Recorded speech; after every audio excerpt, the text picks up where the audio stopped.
幻覚を見せられているのか。いや、そんなはずはない。吹っ飛ばした時間の中で動けるのはこのディアボロだけだ。Si vous avez lu la partie 6 de Jojo ou que vous l'avez regardé en animé, vous avez sans doute été plus que déboussolé face à la conclusion de cette dernière. Pour rappel, à la fin de celle-ci, Enrico Pucci, un ami très proche de Dio, manque de très peu de réaliser son objectif, amener l'humanité au paradis. Un monde où tous les gens sont conscients de leur destin et peuvent donc s'y préparer. Alors Pucci avait déjà éliminé la quasi-entièreté des personnages qui voulaient l'empêcher d'arriver à ses fins, parmi lesquels Jolene, Hermès, Weather Report, Anasui et le GOAT Jotaro. Voilà, c'est mon personnage préféré, la preuve. Mais comme vous le savez sûrement, Enrico est arrêté de justesse par Emporio qui utilisait le stand de Weather Report. Je vais pas entrer plus dans les détails et vous expliquer la fin de la partie 6 parce que c'est pas le sujet de la vidéo et parce qu'il y a déjà d'autres vidéos françaises qui l'ont très bien faite et du coup je vous invite à aller les voir si vous avez pas compris. Parmi toutes les réactions que cette fin a pu susciter, il y a une question qui demeure dans la tête de beaucoup de fans du manga. Que faisait Giorno pendant la partie 6 et en particulier pendant le combat final?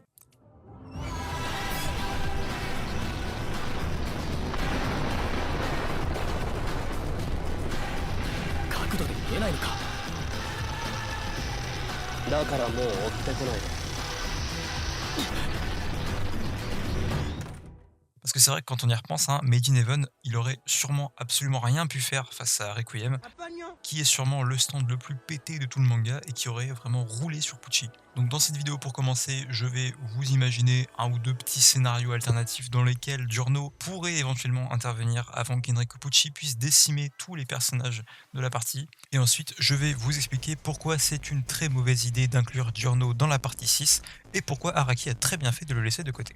Juste avant de commencer, je voulais vraiment vous remercier pour les commentaires que j'ai eu sur ma vidéo précédente. Vraiment, j'ai eu des retours très positifs et vous imaginez pas à quel point ça me fait plaisir et ça m'a vraiment motivé à sortir cette vidéo le plus vite possible. Alors encore une fois, merci. Voilà, j'arrête de vous faire patienter. Voici ce qu'aurait pu donner Stone Ocean si Giorno avait ramené son cul en Floride.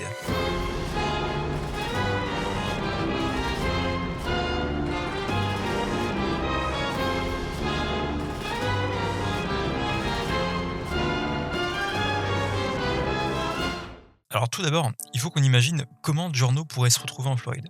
Alors, dans le manga, entre les chapitres, Araki met souvent des statistiques de stand, vous savez, ou alors des petites cartes avec une petite description d'un personnage, ou alors des petites notes, ce genre de choses. Et on va s'intéresser à la carte de Rikiel, dans laquelle Araki se fout un peu de notre gueule en nous disant que Giorno, contrairement aux autres fils de Dio, n'a pas été attiré par Pucci, mais qu'il serait peut-être ou peut-être pas en Floride, on sait pas trop. Alors là, on va imaginer un scénario où il a été attiré par Pucci, et donc où il a fait le chemin jusqu'en Floride. Déjà, est-ce que Giorno serait venu tout seul? Peut-être, mais c'est pas complètement déconnant d'imaginer qu'il pourrait être accompagné par Mista ou par Polnareff. Ici, on va imaginer que Giorno, il est venu avec Polnareff. Alors Polnareff, la tortue, attention. Et Mista, lui, il est resté en Italie pour gérer les affaires de la mafia pendant l'absence de Giorno. Voilà. Ensuite, on va se poser une autre question. Depuis la fin de la partie 5, est-ce que Giorno a eu l'occasion d'en apprendre plus sur son père Dio? Ce à quoi je répondrai qu'il est très fort probable qu'il ait pu obtenir des réponses auprès de Polnareff, et donc qu'il sache déjà qui était vraiment son père au moment de venir en Floride. Maintenant, à quel moment Giorno rencontrerait-il Pucci? On va partir sur le choix le plus logique et dire qu'il le rencontre exactement au même moment que ses trois demi-frères. Et dans cette hypothèse, Pucci aurait très probablement tenté de rallier Giorno à sa cause. Mais ce qui différencie Giorno des autres fils de Dio, c'est que c'est quelqu'un de droit dans ses bottes. Il est à moitié Joestar et il a hérité des traits les plus nobles de Jonathan. Giorno, il sait reconnaître le mal et surtout ce n'est pas quelqu'un de manipulable comme le sont ses demi-frères. Alors si Pucci essaie de manipuler Giorno, il est très peu probable qu'il y arrive. Et surtout, si Giorno apprend le plan de Pucci, c'est aussi très probable que Giorno veuille le stopper et il le fera s'il le veut. Donc forcément, si ça s'était passé comme ça, la partie aurait été un poil plus courte. Donc pour faire durer un petit peu ce scénario alternatif, on va imaginer que Giorno, il n'est pas attiré par Pucci, et cela pour la raison que je viens de vous dire. Giorno, il est bien plus fort d'esprit que ses demi-frères et il a déjà trouvé un sens à sa vie. Mais alors du coup, on revient à la question qu'on s'est posée avant. Comment Giorno il peut atterrir en Floride autrement qu'en étant attiré par le prêtre? Voici une explication plus ou moins crédible que j'ai imaginée. Pendant que Jotaro était à moitié mort et maintenu en vie par la fondation Speedwagon, imaginons que ces derniers aient trouvé un plan de secours et qu'ils aient cherché à prévenir une certaine personne, Polnareff. Alors oui, j'ai bien dit Polnareff, car même s'il est devenu une tortue après avoir vaincu le boss, celui-ci a probablement pu chercher à contacter la fondation, voire même directement Jotaro, pour les informer de sa situation. Donc oui, Polnareff en tortue, il va avoir un peu de mal à prendre le téléphone pour appeler, mais on peut par exemple très bien imaginer qu'il ait demandé à Giorno ou à Mista de passer un coup de fil à sa place. Et donc si le contact est établi entre la Fondation et Polnareff, il est indirectement établi entre la Fondation et Passionné, et donc Giorno. Alors je pense que si Polnareff demande à Giorno d'aller voir ce qui se passe en Floride, je vois pas trop pourquoi il le ferait pas. Et en plus, Giorno il a bien une tête envers Polnareff, étant donné que sans lui, il aurait pas pu mettre la main sur la flèche et il aurait pas pu vaincre Diavolo. Alors voilà, maintenant on a une vraie bonne raison de ramener Giorno en Floride. Comme pour le scénario précédent, on va maintenant se mettre d'accord sur le moment où Giorno arrive en Floride. On va faire les choses de manière stylée et on va admettre qu'il débarque pile au bon moment, c'est-à-dire pendant le combat contre Made in Heaven. Mais du coup, comment il a pu arriver là alors qu'il y a encore quelques minutes, Pucci et son stand Simoon s'amusaient à remuer la gravité un peu dans tous les sens. Ce qui, de fait, rendait l'accès à Cap Canaveral quasi impossible. Alors déjà, je vous rappelle que Giorno, quand son stand est en format Requiem, il vole, voilà. Là, c'est pas, il se propulse, il vole. Mais bon, quitte à faire de la fiction, on va faire les choses différemment et on va aller à fond sur le fanservice. Je vais réutiliser le scénario de cette superbe animation que je vous invite à regarder et dont le lien est en description pour vous ramener l'homme qui va permettre à Giorno d'être transporté jusqu'à Pucci. Attention, c'est incroyable, cet homme, c'est Josuke. Oui, parce que forcément, si la Fondation elle a pris le temps de contacter Polnareff, alors ils ont très bien pu contacter Josuke, ça me paraît pas déconnant. On peut même imaginer qui pourrait être accompagné par Koichi, mais je vais pas trouver d'utilité dans ce scénario, et en plus, Koichi, je l'aime pas, donc ça m'arrange. Et vu qu'une image vaut mieux que 1000 mots, voici comment Giorno aurait pu être transporté jusqu'à Pucci à l'aide de Josuke, avec un petit extrait de l'animation dont je viens de vous parler.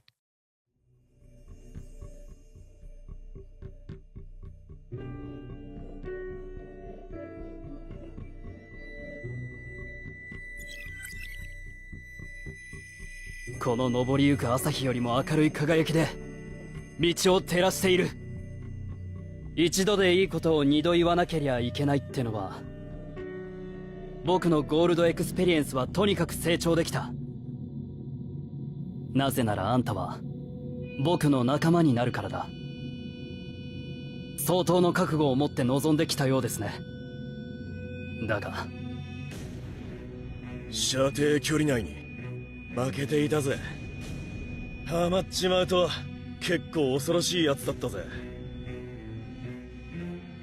あんたから受け継いだ力は僕の夢のために利用させてもらう。そいつが頭が悪いってことだからです。そんなに僕のことが気になるのなら自分で来ればよかったんですよ。来たところで無駄だったみたいだけど、こういう時が来るのを。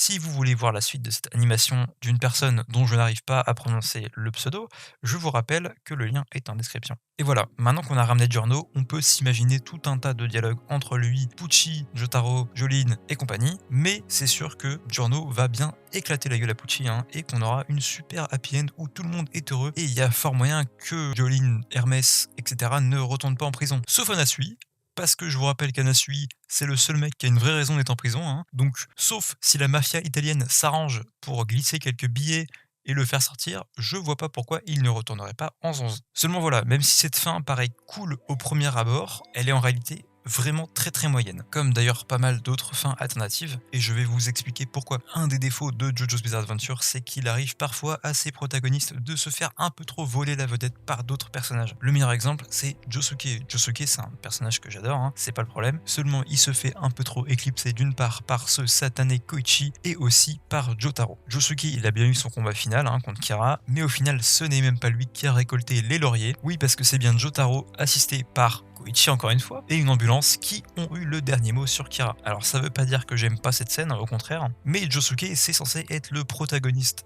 C'est son histoire, et au final, c'est même pas lui qui l'a conclu. On a failli avoir la même chose dans Stone Ocean. Pendant le combat final, on a plus l'impression que c'est Jotaro le protagoniste de la partie 6, mais je trouve que c'est bien rattrapé après, étant donné que c'est Jolene qui se sacrifie pour faire gagner du temps à Emporio, et donc indirectement vaincre Pucci. Et après ce que je viens de vous expliquer, je pense que vous voyez où je veux en venir. Si Giorno avait bien été présent, alors il aurait complètement volé la vedette à Jolene, et j'aurais trouvé ça très décevant, et je suis sûr que je suis pas le seul. Et puis en plus, Stone Ocean, c'est plus de 150 chapitres pour établir une histoire et des personnages, tout ça pour qu'au final elle devrait être résolue par un mec qui en fait même pas partie. Stone Ocean, c'est l'histoire de Jolene qu'on raconte, pas celle de Giorno. Giorno, lui, il a déjà eu son histoire, ça s'appelle la partie 5. Pour vous donner une comparaison, c'est comme si vous passiez des heures sur Luigi's Mansion, qui est un super jeu, et qu'au final, le roi Boo se faisait battre par Mario, sans que vous ayez rien eu à faire. C'est extrêmement frustrant. Et bah là, c'est pareil, sauf que le roi Boo, c'est Pucci et que Luigi, c'est Jolene. Donc voir tous les Joestar restants se réunir en mode Avengers pour vaincre Pucci, sur le papier, ça paraît très kiffant et c'est toujours sympa de se l'imaginer, tant que ça reste de l'imagination. Mais avec du recul, si ça s'était vraiment passé comme ça aurait été vraiment pas ouf, je vous le garantis.